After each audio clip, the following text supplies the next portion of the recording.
This is Made for More Living with Johnny Jennings, powered by eXp Realty. Online at madeformoreliving.com. Consumer Affairs recently came out with their list of best states to move to and worst states to move to. You saw that, right, Matt? Yeah, absolutely. I was surprised where California lies on that list. Yeah, so let's not give that one up just yet. But I will say, because I'm not shy about people moving to Texas, that it is not as wonderful as they made it out to be. Right. It was ranked the number 3 worst state. So it wasn't the worst state, but it was on the podium. It got a bronze. Yeah, and that's based on affordability, economy, but also education and health and quality of life and safety. So maybe it does rank higher in certain things like affordability or economy, although things are changing because more and more Californians are moving there. So it's not as affordable as it once used to be.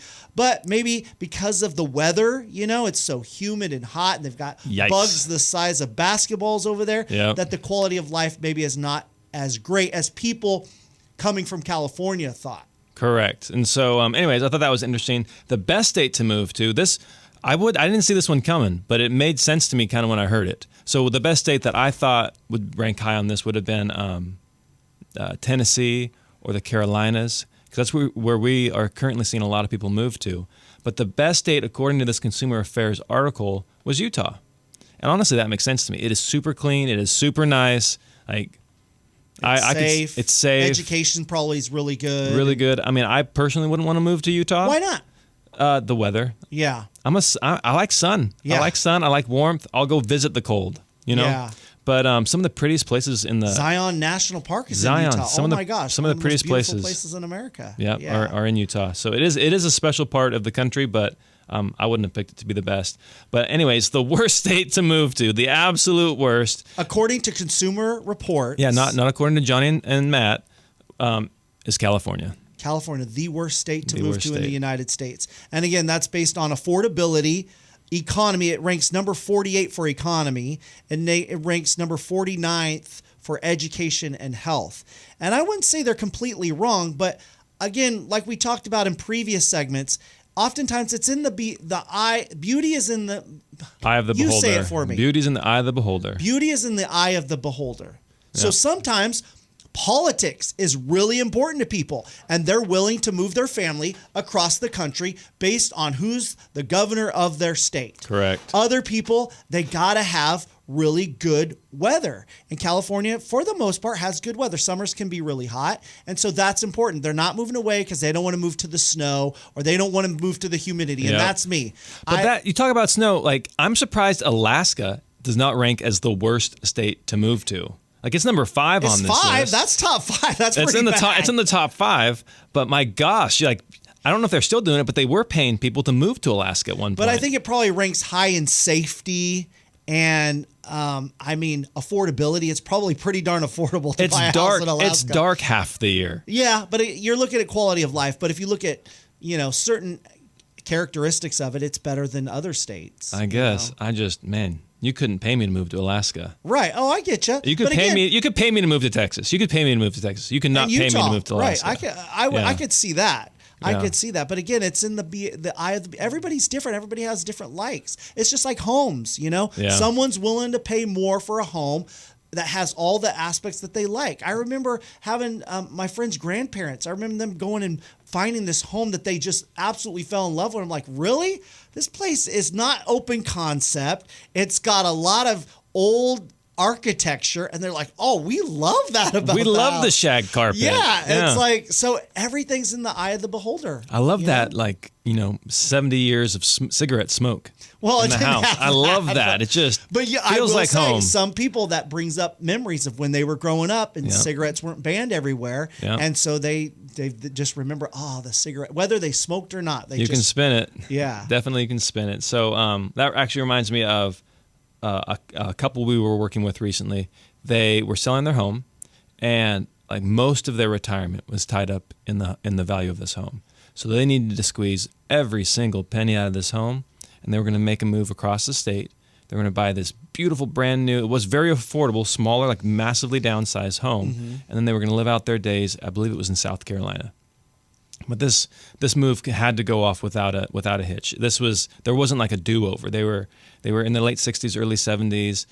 Had just retired. Like there was no more career to squeeze. And so what they did was they reached out to us. We went through our process and we priced the home correctly.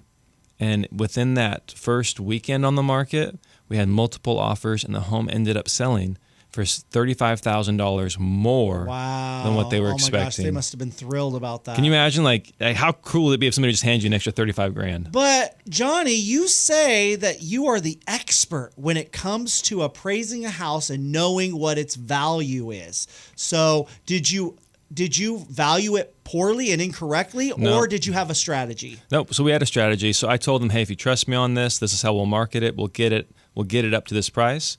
And we got them the price they wanted, but it's one thing, like if you're selling homes, every couple days, every 3 days, like there's confidence in those repetitions, like you feel confident in what you're doing. But if you're selling a home every 7 to 10 years, and maybe you only sold 2, then trusting somebody else is scary, especially when you're moving across the country, when your entire, like most of your retirement is tied up in this property. So I said, hey, if we do this, the outcome is likely to be this. The alternative is to price it really high and come down, but you're going to end up netting less. You're going to make less money if you go that route. So we should price it aggressively so you can get the offer you want, have multiple offers, keep you in the driver's seat, or we can start high. And they're like, we want to start high. I was like, it's your house, your rules. I'm not pressuring you one way or the other. It's just we've had more success achieving your desired outcome this route. They're like, okay.